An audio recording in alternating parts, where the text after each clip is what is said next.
Hey everyone, in today's video, I want to simplify the calculation for the spousal payment. I know this can seem confusing and I get lots of questions on this, and even the professionals who give advice on this topic don't always get it right, but it is easy, and today I'm going to show you just how easy this is. But before we get there, if you're new to the channel, be sure to subscribe and hit that notifications bell. I can't say this enough.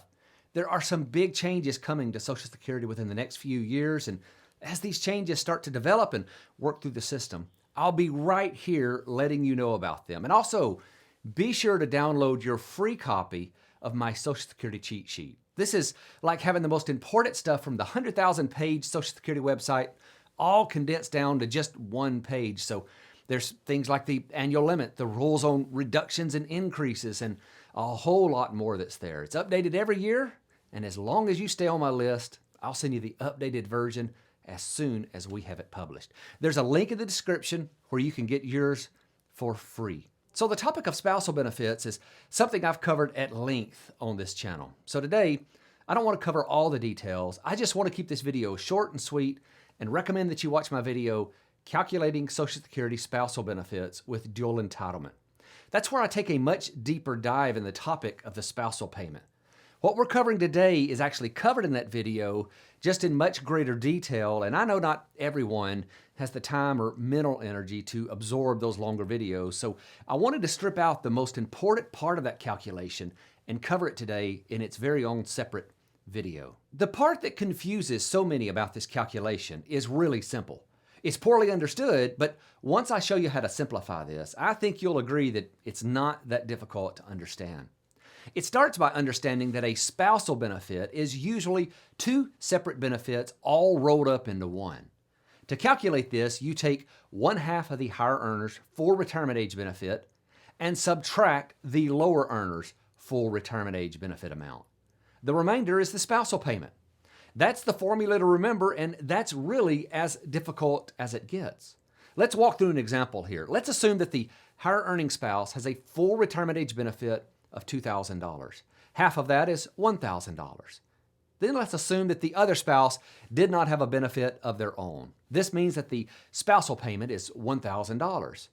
That scenario does happen, but what's more common are the dual entitlement cases where both spouses have their own benefit.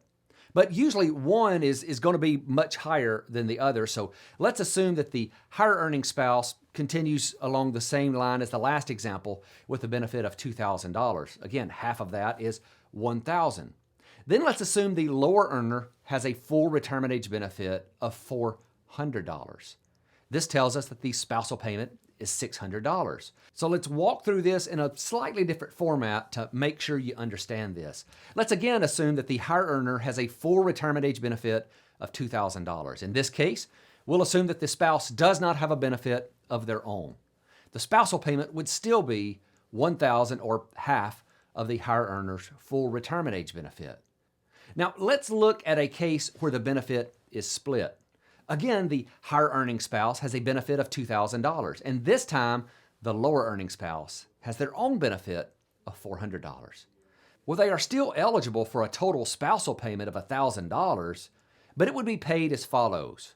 First, the lower earning spouse would receive the $400 from their own work record, and then the spousal payment of $600. Now, there's a few other things you need to know about spousal payments, like the rule that says a higher earning spouse has to file first before a lower earning spouse can receive that spousal payment portion. And then you need to understand how spousal payments are reduced or increased on a separate table from your own benefit. But again, I don't want to get into the weeds in this video. If you're really wanting to dive in and learn more about spousal benefits, I'd highly recommend you watch the video you see on the screen now. In that video, I cover lots of details about the spousal payment and answer the questions that I get all the time about this topic.